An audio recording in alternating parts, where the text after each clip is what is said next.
वर्णिवेशरमणीय दर्शनं मन्दहासरुचिराननाम्बुजं पूजितं सुरनरोत्तमैर्मुदा धर्मनन्दनमहं विचिन्तये।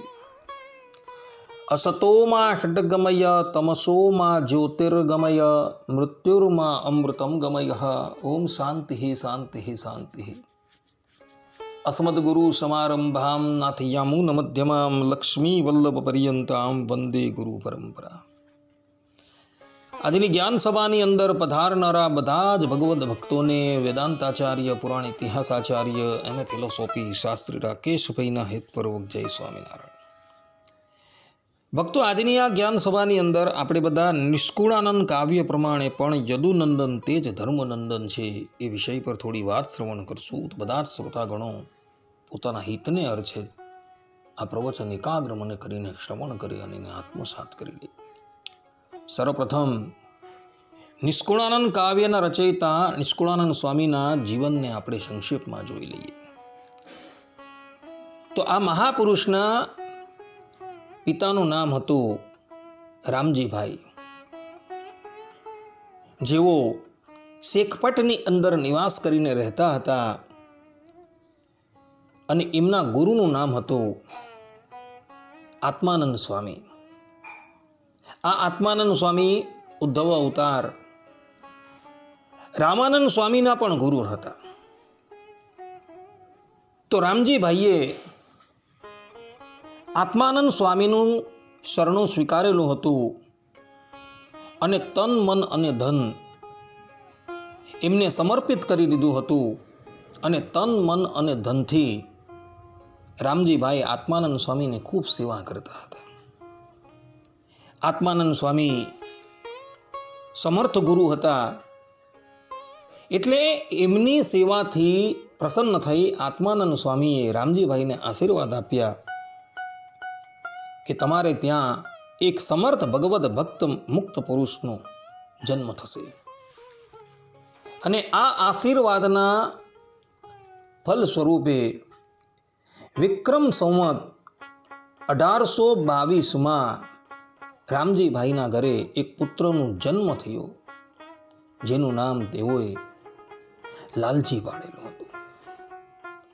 આત્માનંદ સ્વામી ભગવત ધામ પધાર્યા બાદ રામજીભાઈએ આત્માનંદ સ્વામીના સ્થાન પર આવેલા રામાનંદ સ્વામીની પણ ખૂબ સેવા કરી હતી. જે પ્રમાણે પિતાની અંદર ગુરુ ભક્તિ હતી, તે જ પ્રમાણે એમના ઘરે પ્રગટ થયેલા લાલજીમાં પણ ગુરુ ભક્તિ હતી. એઓએ પણ તન મન અને ધનથી પોતાના ગુરુ રામાનંદ સ્વામીની ખૂબ સેવા કરી. રામાનંદ સ્વામી ઘણા વર્ષો પર્યંત ઉદ્ધવ સંપ્રદાયની ગાદી પર બિરાજમાન થયા અને ત્યારબાદ એમના સ્થાન પર સાક્ષાત શ્રી કૃષ્ણ ભગવાનના અપર અવતાર એવા સહજાનંદ સ્વામી બિરાજમાન થયા. ત્યારે લાલજી પ્રગટ પ્રમાણ સહજાનંદ સ્વામીને જ પરબ્રહ્મ પરમાત્મા જાણી એમની એકાંતિક ભાવે આરાધના કરતા હતા. સમય જતા લાલજીને સંસાર પરથી વૈરાગ્ય થયો અને એઓએ ગૃહસ્થ આશ્રમનો ત્યાગ કરી ત્યાગાશ્રમ સ્વીકાર કર્યો. ત્યાગાશ્રમની અંદર આવ્યા બાદ લાલજીએ ઉદ્ધવ સંપ્રદાયનો ખૂબ પ્રચાર અને પ્રસાર કર્યો અને એઓએ પોતાના જીવનની અંદર 3000 ઉપરાંત કીર્તનો તથા 23 ગ્રંથોની રચના કરેલી છે. એ 23 ગ્રંથોની અંદર એમનો મુખ્ય ગ્રંથ છે ભક્ત ચિંતામણી. ભક્ત ચિંતામણીમાં નિષ્કુળાનંદ સ્વામીએ સ્થાન સ્થાન પર એવું પ્રતિપાદન કરેલું છે કે દેવકીનંદન શ્રી કૃષ્ણ ભગવાન છે એ જ ધર્મનંદન હરિકૃષ્ણ મહારાજ. જેમ કે પ્રકરણ 1 થી 14 ચોપાઈમાં, 7મા પ્રકરણ 50 થી 52મી ચોપાઈમાં, 8મા પ્રકરણની 6 થી 8 ચોપાઈમાં, 15મા પ્રકરણની 5 થી 8 ચોપાઈમાં, 16મા પ્રકરણની 34 થી 37મી ચોપાઈમાં, 16મા પ્રકરણની 13મી ચોપાઈમાં, 24મા પ્રકરણની 23 થી 25મી ચોપાઈમાં, 24મા પ્રકરણની 26 થી 60મી ચોપાઈમાં, 25મા પ્રકરણની 18 થી 25મી ચોપાઈમાં, 25મા પ્રકરણની 28 થી 29 ચોપાઈમાં, 26મા પ્રકરણની 8 થી 12 ચોપાઈમાં, 31મા પ્રકરણની 36 થી 39મી ચોપાઈમાં, 49મા પ્રકરણની 61 થી 62મી ચોપાઈમાં નિષ્કુળાનંદ સ્વામીએ સ્પષ્ટ રૂપે એવું કહેલું છે કે જે દેવકીનંદન શ્રી કૃષ્ણ ભગવાન છે તે જ ધર્મનંદન હરિકૃષ્ણ મહારાજ છે, પરંતુ એ બે જણા કોઈ ભિન્ન તત્વ નથી. આ પ્રમાણે ભક્ત ચિંતામણીની અંદર તો નિષ્કુળાનંદ સ્વામીએ નંદનંદન છે તે જ ધર્મનંદન છે એવું સ્પષ્ટ રૂપે પ્રતિપાદન કરેલું છે. પરંતુ નિષ્કુળાનંદ કાવ્યની અંદર પણ નિષ્કુળાનંદ સ્વામીએ સ્થાન સ્થાન પર એવું પ્રતિપાદન કરેલું છે કે જે નંદનંદન છે, અર્થાત કે જે યદુનંદન છે તે જ ધર્મનંદન છે. કેટલાક લોકો આ નિષ્કુળાનંદ કાવ્યને આધાર બનાવી એવું પ્રતિપાદન કરવા જાય છે કે નંદનંદન અને ધર્મનંદન એ બંને ભિન્ન તત્વ છે. પરંતુ નિષ્કુળાનંદ સ્વામી નિષ્કુળાનંદ કાવ્યની અંદર પણ એવું પ્રતિપાદન કરે છે કે જે નંદનંદન છે તે જ ધર્મનંદન છે.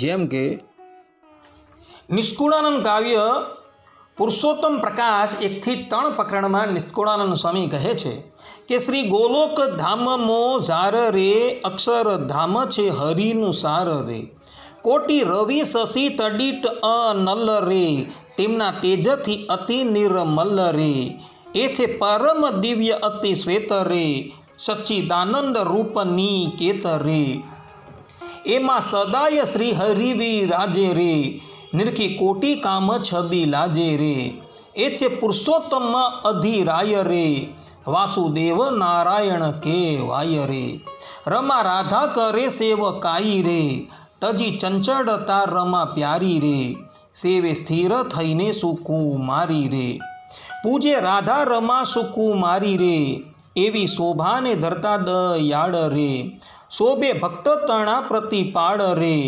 ગ્રહી કરવર વેણુ મુરારી રે, ધરી અધર મધુર સ્વરકારી રે, કરે મધુર મધુરેશ્વર ગાન રે, સુણી શ્રવણ છૂટ્યા મુનિ ધ્યાન રે, સપ્ત સ્વર સરસ ત્રણ ગામ રે, એમ વેણુમાં ગાયે વિહારી રે, સુખ આપે છે શ્રી ગીરધારી રે, એમ ગોપ ગોપીના નાથ રે, શ્રી દામાદી સખા છે સાથ રે, અનંત કોટી કલ્યાણકારી ગુણ રે, તેણે યુક્ત છે મૂર્તિ તરુણ રે, ધર્મ જ્ઞાન ને વૈરાગ્ય આદિ રે, નવ નિધિ સિદ્ધિ અણી માદી રે, એ આદિક ઐશ્વર્ય અપાર રે, સેવે પ્રભુ પદ કરી બહુ પ્યાર રે, મૂર્તિ માનવ વેદ ચારે ગાય રે, હરિના ચરિત્ર કીર્તિ મહિમાય રે, વાસુદેવાદિ વ્યુહ અનુપ રે, કેશવાદિક 24 રૂપ રે, વરાહ આદિક બહુ અવતાર રે, એ સર્વના હરિધર નાર રે, એવા શ્રી હરિ કૃષ્ણ ભગવાન રે, પુરુષોત્તમ કૃપાની દાન રે, આજે ઐશ્વર્ય સર્વે કેવાય રે, તેણે યુક્ત થકા હરિરાય રે, ભૂમિ પર એકાંતિક ધર્મ રે, તેને પ્રવર્તાવવો એ છે મર્મ રે, બદરિકાશ્રમે માઈ રે, થયો સાપ અતિ દુઃખદાય રે, ઋષિ દુર્વાસાને સાપે કરીને ભૂવી પ્રગટ્યા મનુષ્ય તનુ ધારી રે. આ પ્રમાણે નિષ્કુળાનંદ સ્વામી અહીં સ્પષ્ટ રૂપે કહી રહ્યા છે કે ગોલોકના મધ્યે ભગવાન શ્રી હરિનું અક્ષરધામ આવેલું છે. એ અક્ષરધામમાં રમા રાધિકા આદિક પત્નીઓની સાથે પરબ્રહ્મ પરમાત્મા ભગવાન શ્રી હરિ બિરાજમાન છે અને ત્યાં રહ્યા થકા ભગવાન મધુર સ્વરે કરીને વેણું વગાડે છે અને એ જ પરબ્રહ્મ પરમાત્મા જે એક રૂપે બદ્રિકા આશ્રમની અંદર રહ્યા છે, એ બદ્રિકા આશ્રમમાં દુર્વાસા ઋષિએ મરીચ્યાદિક ઋષિઓને શાપ આપેલો અને એ શાપથી રક્ષા કરવાને અર્થે એ જ ગોલોકાધિપતિ પરબ્રહ્મ પરમાત્મા, જેને ગિરધર કહેવામાં આવે છે, શ્રી હરિ કહેવામાં આવે છે, મુરારી કહેવામાં આવે છે, શ્રી કૃષ્ણ કહેવામાં આવે છે, તેઓ જ ધરાતલ પર ઉત્તર કૌશલ દેશમાં હરિકૃષ્ણ નામ ધારણ કરી પ્રગટ થયા. આ પ્રમાણે કહી નિષ્કુળાનંદ સ્વામીએ એવું કહ્યું છે કે જે ગોલોકના અધિપતિ શ્રી કૃષ્ણ ભગવાન છે, એ જ ધર્મનંદન હરિકૃષ્ણ મહારાજ રૂપે ધરાતલની ઉપર પ્રગટ થયા છે. આ પ્રમાણે કહી નિષ્કુળાનંદ સ્વામીએ ધર્મનંદન હરિકૃષ્ણની અને ગોલોકાધિપતિ શ્રી કૃષ્ણ ભગવાનની એકતા પ્રતિપાદન કરી છે. તેમ નિષ્કુળાનંદ કાવ્યમાં આવેલ યમદંડ કડવા 19માં ચોપાઈ 22થી લઈને 28માં નિષ્કુળાનંદ સ્વામી કહે છે કે કૃપા સિંધુ જે કૃષ્ણ મુરારી રે, તે તો અવતાર ના અવતારી રે, જે અવતાર કહ્યા મેં કઠી રે, તે તો સર્વે શ્રી કૃષ્ણ માય થી રે. સર્વેનું છે શ્રી કૃષ્ણ કારણ રે, ભવ ભય હારી ભક્ત તારણ રે, આપ ઈચ્છાએ પ્રગટે મહારાજ રે, નિજ જનનની રક્ષાને કાજ રે. જ્યારે કરવું હોય જેવું કામ રે, તન તેવું ધરે ગન શ્યામ રે, પણ સહુનું કારણ કૃષ્ણ રે, તેનું દુર્લભ સર્વને દૃષ્ણ રે. તે તો સ્વયં પ્રભુ શ્રી હરિ દેવ રે, તેનો જાણ્યો છે વિરલે ભેવ રે. જે કોઈ મન વાણીને અગમ રે, તે તો થયા છે સહુને સુગમ રે. કરવા કોટી જીવનના કલ્યાણ રે, આજ આપે પ્રગટ પ્રમાણ રે. દેવા દર્શ સ્પર્શ અભય દાન રે, ધડિયા અધડક ભગવાન રે. તેને આવી મળે જન જે હરે, જમ દંડથી મુકાય તે હરે. તળે સર્વે સંકટ ત્યારે રે, મળે સંત કે શ્રી હરિ જ્યારે રે. સુખકારી દુઃખ હારી દોય રે, સાચા સંત કે શ્રી કૃષ્ણ સોય રે. જેને કહું છું શ્રી કૃષ્ણ અમે રે, તે જ શ્રી હરિ સમજો તમે રે. આ પ્રમાણે અહીં નિષ્કુળાનંદ સ્વામીએ સ્પષ્ટ રૂપે કહી દીધું છે કે આ યમદંડની અંદર હું જે શ્રી કૃષ્ણ ભગવાનનું વર્ણન કરું છું, એ શ્રી કૃષ્ણ ભગવાન અવતારના અવતારી છે અને એ શ્રી કૃષ્ણ કોઈ ઓર નથી પરંતુ સાક્ષાત પરબ્રહ્મ પરમાત્મા ભગવાન શ્રી હરિ છે. આ પ્રમાણે કહી નિષ્કુળાનંદ સ્વામીએ અહીં યમદંડની અંદર પ્રગટ પ્રમાણ ભગવાન શ્રી હરિ સાથે શ્રી કૃષ્ણની અભિન્નતા પ્રતિપાદન કરેલી છે. તે જ પ્રમાણે નિષ્કુળાનંદ સ્વામીએ જે 3000 ઉપરાંત પદો બનાવેલા છે, એ પદોમાં પણ નિષ્કુળાનંદ સ્વામી એવું કહી રહ્યા છે કે જે નંદનંદન છે તે જ ધર્મનંદન છે. જેમ કે કીર્તન સાર સંગ્રહ પુષ્પ 536ની ઉપર નિષ્કુળાનંદ સ્વામીનું પદ અપાયું છે. તેની અંદર નિષ્કુળાનંદ સ્વામી ગાય છે કે સ્વામિનારાયણ દેવ રે, ભજમન નર નારાયણ દેવ રે. શિવ સનકાદિક નારદ સરખા, નિત્ય કરે છે જેની શિવ રે. વિશાલવાસી સબ સુખ રાશી, જોગ અભ્યાસી અભેવ રે. જેને ભજતા ભવ દુઃખ નાશે, ત્રાસે તાપ તત ખેવ રે. નિષ્કુળાનંદ કહે નાથ ભજ્યાની, પાડી અંતરમાં ટેવ રે. સ્વામિનારાયણ નામ રે, વહાલું લાગે સ્વામિનારાયણ નામ રે. રાત દિવસ મારા હૃદયા ભીતર, જપીશ આથું જામ રે. ભવજળ તરવા પાર ઉતરવા, થરવાનું છે મારે ઠામ રે. સર્વોપરી શ્યામ છે નરવીર નામ, સુંદર સુખડાનું ધામરી. નિષ્કુળાનંદના નાથને ભજતા વારે તેનું નહીં કામરી. સ્વામિનારાયણ નાથ રે મારે શિર, સ્વામિનારાયણ નાથ રે. અવર દેવને હું સ્વપ્ને ન ઈચ્છું, મન માન્યું મારું એ સાથરી. ભરતખંડના ભૂપને ભાડી હવે સિદ્ધને રહું અનાથ રે, મારે શિર સ્વામિનારાયણ નાથ રે. આ પ્રમાણે અહીં નિષ્કુળાનંદ સ્વામી સ્પષ્ટ રૂપે કહી રહ્યા છે કે જે નરના વીર નારાયણ છે, જેઓ દ્વાપર અને કલીની સંધિમાં યદુકુલમાં શ્રી કૃષ્ણ રૂપે પ્રગટ થયા હતા, એવું શ્રીમદ ભાગવતના ચતુર્થ સ્કંદના પહેલા અધ્યાયમાં કહેવાયું છે. તે જ નારાયણ આજે અમને પ્રગટ પ્રમાણ શ્રી હરિના રૂપમાં મળેલા છે. આ પ્રમાણે કહી નિષ્કુળાનંદ સ્વામીએ અહીં સ્પષ્ટ રૂપે એવું કહેલું છે કે જે શ્રી કૃષ્ણ ભગવાન છે એ જ ધર્મનંદન હરિકૃષ્ણ મહારાજ છે.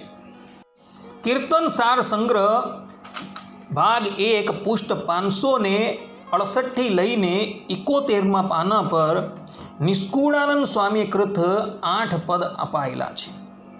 જેનું પ્રથમ પદ છે સાંભળ સજની રે લાલ તણી કહું લીલા, અને એનું 8મું પદ છે જેની અંદર નિષ્કુળાનંદ સ્વામી ભગવાન શ્રી કૃષ્ણની લીલાનું વર્ણન કરતા કહે છે કે ધન્ય ધન્ય રાધા રે માધવ સંગે મળી, રૂડી રમવા રે સેજ સમારી વળી.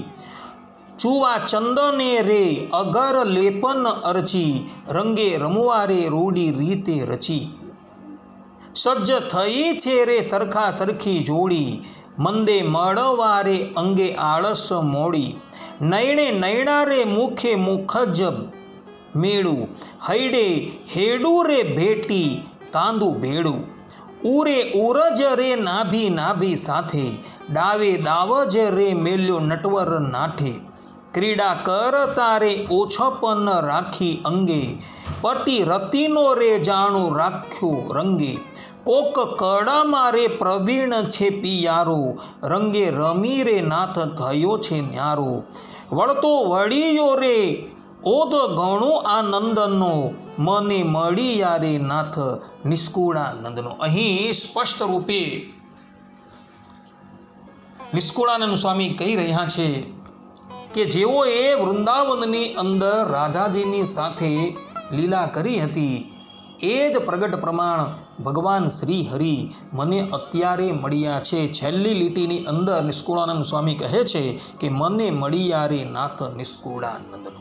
આ પ્રમાણે કહી નિષ્કુળાનંદ સ્વામી અહીં પણ એવું કહેલું છે કે જે નંદ નંદન છે તે જ ધર્મનંદન હરિકૃષ્ણ મહારાજ છે. કીર્તન સાર સંગ્રહ 571 થી 574માં નિષ્કુળાનંદ સ્વામીના 8 પદનો સંગ્રહ કરવામાં આવેલો છે. જેનું પહેલું પદ છે મોહનની માયા લાગી મને મોહનની માયા. એના 8મા પદમાં નિષ્કુળાનંદ સ્વામી કહે છે કે પ્રેમ રસ પાયો પીએ મને પ્રેમ રસ પાયો, નટવર કુમાર નાથ અમારો જશોદાનો જાયો. વૃંદાવનની વાટે જાતા પ્રીતે પાલવ સાયો, કરી કટાક્ષની શાન શ્યામળીએ ભૂલી શુદ્ધ ભાયો. તન મન મારું મીણ કર્યું છે વ્રેવડી જગાયો, વાંસળી વડે વ્યાકુળ કીધી લાગ રૂડો ગાયો. નંદનો કુંવર નાનો મોટો દિશે છે ડાયો, હેતની રીત રૂડી રાખી છે ઢસી આવે ધાયો. નિષ્કુળાનંદનો સ્વામી શ્યામળીયો લેખમાં લખાયો. આ પ્રમાણે કહી અહીં નિષ્કુળાનંદ સ્વામી સ્પષ્ટ રૂપે કહી રહ્યા છે કે નિષ્કુળાનંદ સ્વામી શ્યામળીયો લેખમાં લખાયો. જેણે વૃંદાવનની અંદર જે લીલા કરી હતી તેને નિષ્કુળાનંદ સ્વામી કહે છે કે એ જ મારા સ્વામી છે, એટલે કે પ્રગટ પ્રમાણ ભગવાન શ્રી હરિ છે. આ પ્રમાણે કહી નિષ્કુળાનંદ સ્વામી અહીં પણ નંદનંદન અને ધર્મનંદનની અભિન્નતા બતાવેલી છે. તે જ પ્રમાણે નિષ્કુળાનંદ સ્વામી પોતાના કીર્તનોની અંદર લખી રહ્યા છે કે સહજાનંદ હરિ પ્રગટ થયા, સહજાનંદ હરિ. વ્યાસ મુનિએ જે પૂર્વે કહીતી, તે વાત સાચી ખરી, પ્રગટ થયા સહજાનંદ હરિ. ભગવાન વેદવ્યાસજીએ સ્કંદ પુરાણના વૈષ્ણવ ખંડના વાસુદેવ મહાત્મયના 18મા અધ્યાયના 42, 43 અને 44મા શ્લોકની અંદર લખેલું છે કે અક્ષરધામના અધિપતિ શ્રી કૃષ્ણ ભગવાને મયા કૃષ્ણેન નહિતા આ શ્લોક દ્વારા ઘોર કલિકાલમાં પ્રગટ થવાનું કહ્યું હતું, તે વાત આજે સત્ય ખરી છે. અને એ જ શ્રી કૃષ્ણ ભગવાન પ્રગટ પ્રમાણ હરિકૃષ્ણ મહારાજનું રૂપ લઈને આવેલા છે. આ પ્રમાણે કહી નિષ્કુળાનંદ સ્વામીએ અહીં પણ નંદનંદન અને ધર્મનંદન અર્થાત કે શ્રી કૃષ્ણ અને હરિકૃષ્ણની અભિન્નતા પ્રતિપાદન કરેલી છે. હવે એક બહુ જ મહત્વની વાતની ઉપર તમારા બધાનું ધ્યાન કેન્દ્રિત કરવા માંગુ છું. નિષ્કુળાનંદ સ્વામીએ પોતાના જીવનકાળ દરમિયાન 23 ગ્રંથોની રચના કરેલી છે. અને આ 23 ગ્રંથો પૈકી એમનો એક ગ્રંથ છે પુરુષોત્તમ પ્રકાશ. અને પુરુષોત્તમ પ્રકાશમાં 32મા પ્રકરણની 20મી ચોપાઈને લઈને આજકાલના કેટલાક લોકો એવું કહી રહ્યા છે કે નિષ્કુળાનંદ સ્વામીએ આ ચોપાઈમાં પ્રગટ પ્રમાણ ભગવાન શ્રી હરિને બીજા અવતારો કરતાં શ્રેષ્ઠ બતાવેલા છે. પુરુષોત્તમ પ્રકાશ 32મા પ્રકરણની 20મી ચોપાઈમાં નિષ્કુળાનંદ સ્વામી એ ચોપાઈની અંદર લખે છે કે નથી આવ્યા ને આવશું ક્યાંથી રે, જન જાણજો સૌ મનમાંથી રે. આ જે ચોપાઈ જે છે તેનો કેટલાક લોકો જે છે એ બહુ ખોટો અર્થ કરી રહ્યા છે. નિષ્કુળાનંદ સ્વામીના અભિપ્રાયને એ લોકો જાણતા નથી અને આ ચોપાઈનો યઢ્ઠા ટઢ્ઠા અર્થ કરતા રહે છે. કોઈ પણ દિવસ કોઈ વસ્તુનો નિર્ણય કરવો હોય તો એની અગાળ પછાળના સંદર્ભો જે છે એ જોવા પડે અને ત્યારબાદ એનો નિર્ણય જે છે એ કરી શકાય. નિષ્કુળાનંદ સ્વામીએ જે આ ચોપાઈ લખેલી છે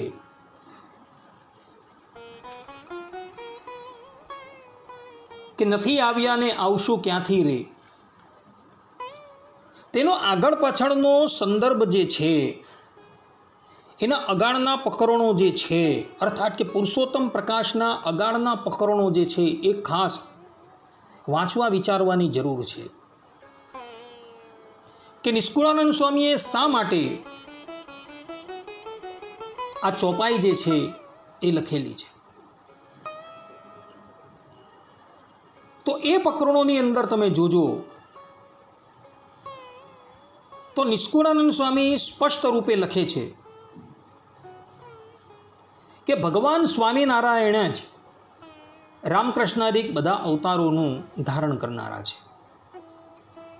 અર્થાત કે ભગવાન સ્વામિનારાયણે રામ છે, કૃષ્ણ છે, મત્સ્ય છે, વરાહ છે ઇત્યાદિ અવતાર જે છે એ ધારણ કરેલા હતા. પરંતુ મત્સ્ય, વરાહ, કૂર્મ અવતાર એ બધા જ મનુષ્ય થકી વિજાતીય હોવાથી અને પાછા એ જળની અંદર જ રહેતા હોવાથી મનુષ્ય ઇત્યાદિથી એમની પૂજા, એમની સેવા શુશ્રૂષા થઈ શકે એમ ન હતું.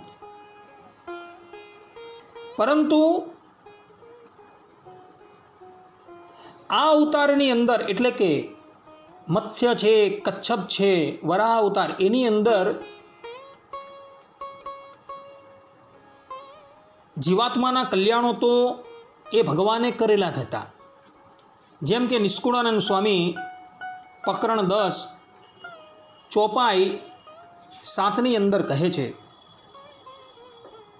કર્યા ક્યાંક જીવના કાજ રે, પછી પધાર્યા ધામ મહારાજ રે. કચ્છ પ્રભુ પણ કૃપા કરી રે, આવ્યા જન અર્થે તન ધરી રે. જેને અર્થે આવ્યા અવિનાશ રે, કર્યો તે તને ટેવો સમાસ રે. બહુ જીવને અર્થે ન આવ્યા રે, આવી દેવ દાનવ સમજાવ્યા રે. વપુ વારાહ વાલ મેં લીધું રે, પૃથ્વીનું તે કાર્ય કીધું રે. તેને પણ બીજા બહુ મળી રે, સુખન લીધું સેવીને વળી રે. નૃસિંહ રૂપન ઉત્તમ તન રે, ધારી ઉદ્ધારિયા નિજ જન રે. આ પ્રમાણે નિષ્કુળાનંદ સ્વામી સ્પષ્ટ રૂપે કહે છે કે નરસિંહ અવતાર, વરાહ અવતાર, મત્સ્ય અવતાર, કચ્છપ અવતાર ઇત્યાદિ જે અવતારો જે છે, જેની અંદર ભગવાને અમુક જીવાત્માઓના જ કલ્યાણ કરેલા છે, પરંતુ બહુ જીવોના કલ્યાણ કરેલા નથી. નિષ્કુળાનંદ સ્વામી સ્પષ્ટ રૂપે અહીં કહે છે કે એ અવતારોની અંદર પણ ભગવાને જીવાત્માઓના કલ્યાણ કરેલા છે. એવું નથી કે કલ્યાણ નથી કરેલા, કરેલા છે, પરંતુ અમુક જ જીવોના કલ્યાણ કરેલા હતા. વધારે પડતા જીવાત્માઓના કલ્યાણ નથી કરેલા. નિષ્કુળાનંદ સ્વામી કહે છે કે ભગવાન સ્વામિનારાયણે નરસિંહ અવતાર ધારણ કરેલો હતો અને તેમાં પણ તેઓએ કેટલાક જનોના કલ્યાણ કરેલા હતા. પરંતુ ભગવાનનું આ રૂપ જે છે એ નર અને સિંહનું રૂપ હતું. એટલે એ મનુષ્યથી તદ્દન વિજાતીય હોવાથી તેની સેવા શુશ્રૂષા મનુષ્ય કરી શકે એમ ન હતું. આ વાત નિષ્કુળાનંદ સ્વામીએ પુરુષોત્તમ પ્રકાશ પ્રકરણ 10મી ચોપાઈની અંદર લખેલી છે. સ્વામી કહે છે, નૃસિંહ રૂપ ન ઉત્તમ તન રે, ધારી ઉદ્ધારિયા નિજ જન રે. પણ ક્રોધે ભર્યા ભયંકાર રે, કેમ સેવી શકે નર નાર રે. અહીં સ્પષ્ટ રૂપે નિષ્કુળાનંદ સ્વામી કહે છે કે ભગવાન સ્વામિનારાયણે નરસિંહ અવતાર પણ ધારણ કરેલો હતો, પરંતુ એ રૂપ એટલું બધું ભયાનક હતું કે એની સેવા શુશ્રૂષા પ્રહલાદજી જેવા કોઈક જ કરી શકતા હતા. કારણ કે ભગવાને એવી એક ઢાળ મારેલી હતી કે ભવ બ્રહ્માદિક દેવતાઓની વાત તો બાજુ પર રહી, એમની અર્ધાંગિની લક્ષ્મીજી પણ એમની પાસે જતા ભય પામી ગયા હતા. પરંતુ એ અવતારની અંદર પણ ભગવાને કેટલાક જીવનો ઉદ્ધાર તો કરેલો જ હતો. નિષ્કુળાનંદ સ્વામીએ એ બાબત પણ એની અંદર લખેલી છે. તે જ પ્રમાણે ભગવાને વામન અવતાર ધારણ કર્યો, અર્થાત કે ભગવાન સ્વામિનારાયણે વામન અવતાર ધારણ કર્યો. પરશુરામ અવતાર પણ ભગવાન સ્વામિનારાયણે જ લીધો.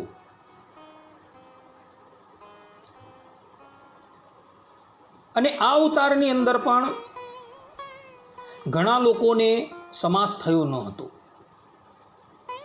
આ વાત નિષ્કુળાનંદ સ્વામીએ પુરુષોત્તમ પ્રકાશ 10મા પ્રકરણની 11 અને 12મી ચોપાઈની અંદર લખેલી છે. સ્વામી કહે છે, વામનજીએ વપુને ધારી રે, લીધી પૃથ્વી પિંડવ ધારી રે.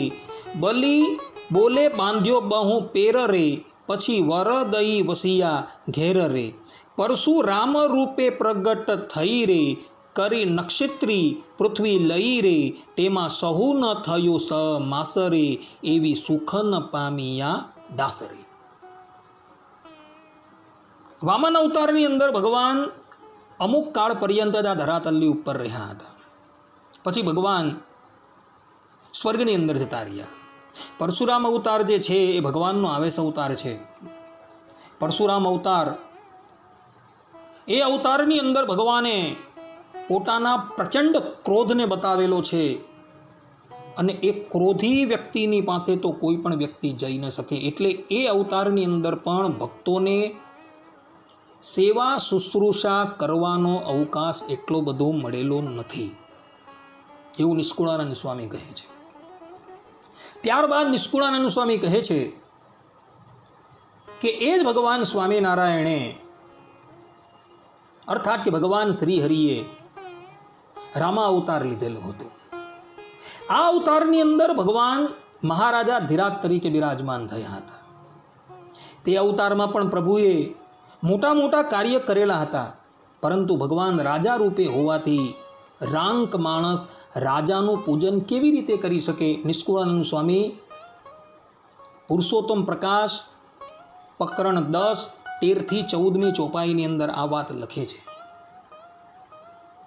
નિષ્કુળાનંદ સ્વામી કહે છે, રામ રૂપ ધરી થયા રાજરે, કર્યા મોટા મોટા બહુ કાજરે, તે તો લખાણા લાખો ઠે કાણે રે, દેવ દાનવ માનવ જાણે રે, પણ દીનદાસ રહી પાસરે, પૂજી પૂરી કરી નહીં આસરે, શું આપીને ઓનસિંગલ થાય રે, રાંકે રાજાને કેમ પૂજાય રે.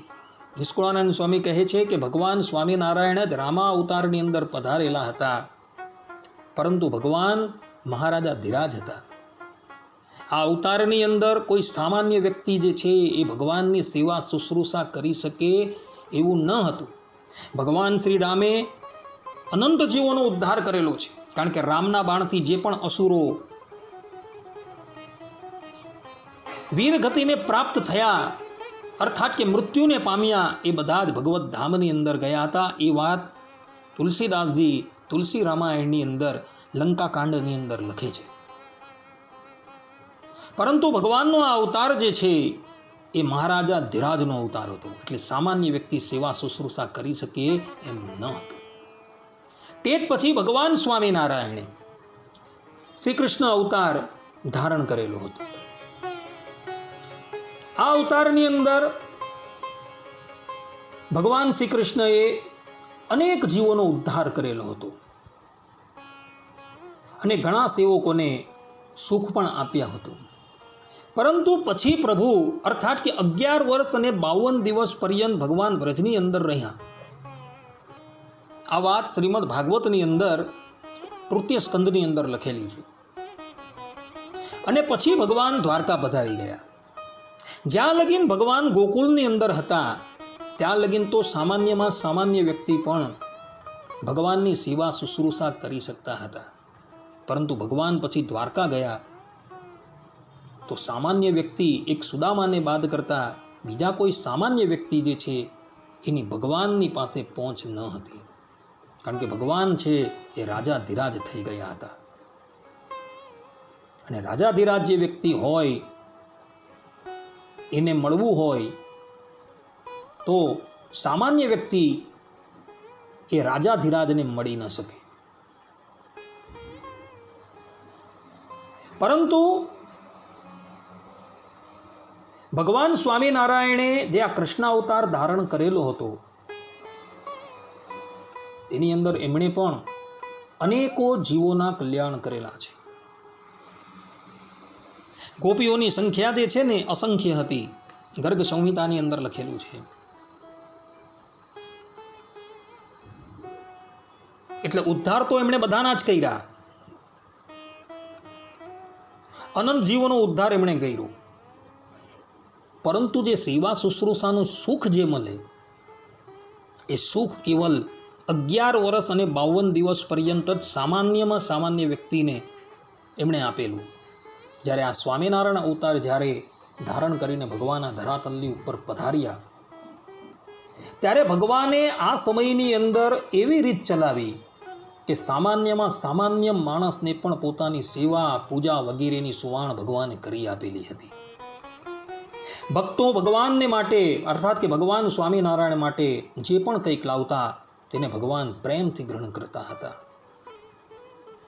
જે વસ્તુ આગળના મત્સ્ય, કચ્છ, વરાહ, નરસિંહ આ અવતારોમાં ભગવાન કરી શકતા ન હતા, કારણ કે એ બધા જ અવતારો જે છે એ મનુષ્યથી વિજાતીય હતા, અને મનુષ્યથી વિજાતીય હોવાથી એમની સેવા કરવાનું સંભવ ન હતું. રામા અવતાર અને કૃષ્ણ અવતાર એ મહારાજા ધીરાજ તરીકે ભગવાન બિરાજેલા છે. ભગવાન શ્રી રામ વનની અંદર પધાર્યા ત્યારે કેટલાક લોકોએ એમની સેવા શુશ્રૂષા કરી, પછી તો એ રાજા ધીરાજ થઈ ગયા. કૃષ્ણ અવતારની અંદર 11 વર્ષ અને 52 દિવસ પર્યંત ભગવાન વ્રજની અંદર રહ્યા, પરંતુ પછી એ મહારાજા ધીરાજ થઈ ગયા હતા. એટલે સામાન્ય વ્યક્તિ જે છે એ એમની સેવા શુશ્રૂષા કરી શકે એવો અવકાશ ન હતો, પરંતુ ભગવાન શ્રી હરિએ આ અવતારની અંદર રંખથી લઈને રાજા સુધીના બધાને પોતાની સેવા અર્ચનાનો લાભ આપેલો હતો, અને પોતાના ધામના અધિકારી ભગવાન સ્વામિનારાયણે બનાવેલા હતા. આવા નિષ્કુળાનંદ સ્વામીએ પુરુષોત્તમ પ્રકાશ પ્રકરણ 11, 15થી 18મી ચોપાઈની અંદર લખેલી છે. સ્વામી કહે છે, હળી મળી પાસે રહીએ રે, પગ પૂજી સ્પર્શ સુખ લઈએ રે, એમ સહુને બહુ સુગમ રે, થયા પોતે તે પૂર્ણ બ્રહ્મ રે, સર્વે અવતારનો જે સંકોચ રે, ભાગ્યો ભક્તનો ન રાખી પહોંચ રે, મત્સ્ય કચ્છ વરાહ નર સિંગ રે, તે તો મનુષ્યથી વિજાતિ અંગ રે, સુજાતિ વિના સુખ ન આવે રે, માટે નર પ્રભુ ભક્તને ભાવે રે, ધરે નરતન હોય ન રેસ રે, તોય બહુ ન હોય ઉપદેશ રે, વિપ્ર ક્ષત્રિય ન સાંભળે વાત રે, વૈશ્ય શુદ્ર કરે વાત ઘાત રે, માટે આજે લીધો અવતાર રે, શોધી સાર તણું ઘણું સાર રે, સૌને સુગમ અગમ નહીં અણુ રે, સર્વે આગમે નિગમે ગણુ રે, થયા એવા પોતે પૂર્ણ કામ રે, પૂરી સર્વે જીવની હામ રે, તોય વળતું વિચાર્યું છે એમ રે, બહુ જીવ ઉદ્ધરે કેમ રે, દઈ દર્શન દોષની વારું રે, તેણે પામે પરમ ધામ મારું રે. આ પ્રમાણે ભગવાન સ્વામિનારાયણે આ અવતારની અંદર સામાન્યમાં સામાન્ય જીવથી લઈને રાજા પર્યંતના બધા જ ભક્તોને પોતાની સેવાનું સુખ આપ્યું, સમાગમનું સુખ આપ્યું, પોતાના અંગ સ્પર્શનું સુખ આપ્યું. આ પ્રમાણે ભગવાને ચરિત્ર કરેલું હોવાથી નિષ્કુળાનંદ સ્વામી જે છે એ પુરુષોત્તમ પ્રકાશની અંદર 33મા પ્રકરણના 20મી ચોપાઈની અંદર લખે છે કે નથી આવ્યાને આવશું ક્યાંથી રે, જન જાણજો સૌ મન માઈ રે. આ પ્રમાણે નિષ્કુળાનંદ સ્વામી અંતે લખવું પડ્યું, કારણ કે આ અવતારની અંદર ભગવાને બધા જ જીવાત્માઓની ઉપર કૃપા કરી દીધી છે. સામાન્યમાં સામાન્ય, રાંકમાં રાંક મનુષ્ય પણ ભગવાનની સેવા શુશ્રૂષા કરે એવો ભગવાન સ્વામિનારાયણે અવકાશ આપેલો હતો. ભગવાન સ્વામિનારાયણની બાળપણથી લઈને ભગવાન સ્વામિનારાયણ અંતર્ધાન થયા ત્યાં લગીનમાં કેટલાય જીવાત્માઓએ ભગવાન શ્રીહરિની સેવા શુશ્રૂષા કરી, એમની પૂજા અર્ચના કરી, પરંતુ એ પૂજા અર્ચના સેવા શુશ્રૂષા પૂર્વે થયેલા અવતારોની અંદર યથાર્થપણે મુમુક્ષુઓ કરી ન શકેલા હતા, અને એટલે માટે નિષ્કુળાનંદ સ્વામીએ આ પંક્તિ જે છે એ લખવી પડેલી હતી. જો આ પ્રમાણે આ પંક્તિનો અર્થ ન લઈએ તો એ જ નિષ્કુળાનંદ સ્વામી આ જ પુરુષોત્તમ પ્રકાશની અંદર સ્પષ્ટ રૂપે લખી રહ્યા છે કે એ જ રામકૃષ્ણાદિક અવતાર લઈને ભગવાન સ્વામિનારાયણ જ પધારેલા હતા, બીજું કોઈ ન પધારેલું હતું. અને છતાં પણ જો દુરાગ્રહવશ આ જે ચોપાઈ જે છે નથી આવ્યા ને આવશું ક્યાંથી રે,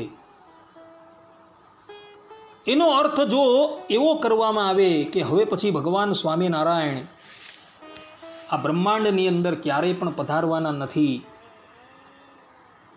વિરાટ નારાયણે 50 વર્ષ પર્યંત એ ભગવાનની સ્તુતિ કરી, ત્યારે એ ભગવાન સ્વામિનારાયણ પધાર્યા, હવે પછી એ ક્યારેય પણ પધારવા નથી. તો એવું બોલનારાને કહેવાનું, તો ભગવાન સ્વામિનારાયણે ભક્ત ચિંતામણીની અંદર 68મા પ્રકરણની અંદર 9મી ચોપાઈની અંદર કહ્યું છે કે મારા જનને અંતકાળે જરૂર મારે આવવું, બિરુડ મારું એ ન બદલે તે સર્વે જનને જણાવું. આ જે વાક્ય ભગવાન સ્વામિનારાયણ કહી ગયા છે તેની સાથે તમારો વિરોધ આવે. કારણ કે હવે ભગવાન સ્વામિનારાયણ કોઈ દિવસ આ ધરાતલની ઉપર આવવાના નહીં. અને આવવાના નહીં એટલે ભગવાન સ્વામિનારાયણ કોઈ પણ જીવાત્માને અક્ષરધામમાંથી લેવા માટે આવવાના નહીં. કારણ કે અક્ષર બ્રહ્મધામમાંથી ભગવાન આવે એ અવતાર જ કહેવાય. અવતૃ ધાતુ પરથી અવતાર શબ્દ નિષ્પન્ન થયો છે, જેનો અર્થ થાય છે કે પોતાના ધામમાંથી સજાતીય દ્વિતીય રૂપ ધારણ કરીને ધરાતલની ઉપર તે યોનિની અંદર પ્રગટ થવું, તેને અવતાર કહેવાય. ભગવાન સ્વામિનારાયણે સ્પષ્ટ રૂપે આ ચોપાઈઓની અંદર કહ્યું છે કે મારા જનને હું અંતકાળે લેવા માટે આવીશ. હવે જો દુરાગ્રવશ આપણે એમ કહીએ કે હવે ભગવાન સ્વામિનારાયણ ક્યારેય પણ આવવાના નથી, તો એવું બોલનારાને હવે પછી ભગવાન ક્યારેય પણ લેવા માટે નહીં આવશે. કારણ કે અક્ષરધામમાંથી એ ભગવાન જે છે એ પોતાના આશ્રિતને લેવા માટે આવે છે, એ પણ એક જાતનો અવતાર જ કહેવાય. એટલે નિષ્કુળાનંદ સ્વામી જે કહી ગયા છે તેનો જો અર્થ અવળી રીતે તમે લેવો તો એ વચન તમારી ઉપર જ ભારી પડી જાય છે. અર્થાત કે એવું બોલનારાના જ ભગવાન સ્વામિનારાયણ લેવા માટે ન આવવાના. કારણ કે તમે એવું બોલો છો કે નથી આવ્યા ને આવશું ક્યાંથી રે, કે હવે પછી એ ભગવાન સ્વામિનારાયણ ક્યારેય પણ આવવાના નથી.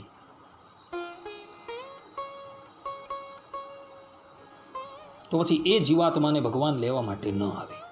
એટલે નિષ્કુળાનંદ સ્વામીએ જે આ ચોપાઈ લખેલી છે,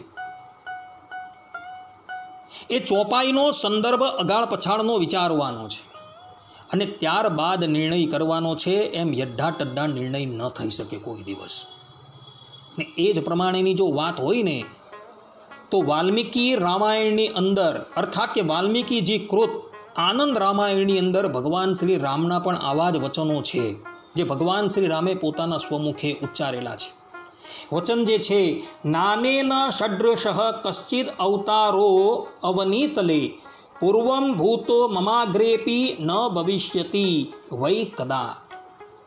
અર્થાત ભગવાન શ્રી રામ જે છે એ પોતાના સ્વમુખે કહે છે કે આ અવતાર જેવો, એટલે કે રામા અવતાર જેવો બીજો કોઈ અવતાર પૃથ્વી પર થયો નથી અને થશે નહીં. આ પ્રમાણે આનંદ રામાયણની અંદર ભગવાન શ્રી રામ જે છે એ રાજ્યકાંડ ઉત્તરાર્ધ સર્ગ 20 ની અંદર સ્પષ્ટ રૂપે કહે છે. અર્થાત કે ભગવાન શ્રી રામ પણ આવું બોલીને ગયા છે કે રામા અવતાર જેવો બીજો કોઈ અવતાર પૃથ્વી પર થયો નથી અને થશે પણ નહીં. આ પ્રમાણે ભગવાન શ્રી રામના વચન છે. ને આ આનંદ રામાયણ ગ્રંથ જે છે એ વાલ્મીકીજીની કૃતિ છે. વાલ્મીકીજી પોતે આ ગ્રંથનું નિર્માણ કરીને ગયા છે. એની અંદર આ વાક્ય લખેલા છે. તો તમારા જે વાક્ય જે છે કે નથી આવ્યા ને આવશું ક્યાંથી, તેની સાથે આ વાક્ય જે છે એ વિરોધાવીને ઊભો રહી જાય. કારણ કે પૂર્વે રામા અવતાર થયો છે, પછી એ જ ભગવાન શ્રી રામ પોતાના ભક્તોને દર્શન આપવા માટે અનેકો વખત આ ધરાતલની ઉપર પધારેલા છે. તુલસીદાસજીને પણ દર્શન આપવા માટે ચિત્રકૂટની અંદર એક રાજકુમારનું રૂપ લઈને એ પધારેલા હતા. તો રામના આ વચન જો આપણે લઈએ તો હવે પછી રામે ક્યારેય પણ આવવું ન જોઈએ, પરંતુ તુલસીદાસજી માટે એ ભગવાન રામ આવેલા હતા. તેમ ભગવાન સ્વામિનારાયણ માટે જે નિષ્કુળાનંદ સ્વામીએ નહીં આવ્યા ને આવશું ક્યાંથી, એનો અર્થ જો આપણે એવો લઈએ કે હવે પછી એ ભગવાન સ્વામિનારાયણ ક્યારેય પણ આ ધરાતલ પર આવવાના નથી, તો પછી આપણા નંદ સંતો જે છે તેને લેવા માટે ભગવાન સ્વામિનારાયણ આવેલા છે. નંદ સંતોને લેવા માટે પણ આવેલા હતા અને અત્યારે વર્તમાનની અંદર પણ કેટલાય ભક્તો છે તેને લેવા માટે ભગવાન સ્વામિનારાયણ આવે છે. તો એ બધી વાત જે છે એ આ નિષ્કુળાનંદ સ્વામીના વાક્યની સાથે વિરોધાવીને ઊભી રહી. એટલે એનો અર્થ જે છે, અર્થાત કે પુરુષોત્તમ પ્રકાશની આ ચોપાઈનો અર્થ જે છે ને એ આજુબાજુના સંદર્ભને જોઈને કરવાનો છે, તો જ એ અર્થ જે છે એ યથાર્થપણે થઈ શકે છે. અન્યથા બહુ મોટો ગરબડ ઘોટાળો થઈ શકે છે. માટે ભક્તો, આ ગ્રંથ જે છે પુરુષોત્તમ પ્રકાશ, એ પુરુષોત્તમ પ્રકાશ ગ્રંથ બહુ અદ્ભુત છે, પરંતુ આ ગ્રંથને અગાળ પછાડના સંદર્ભો જઈને વિચારીને પછી એનો અર્થ કરશો તો આ ગ્રંથ જે છે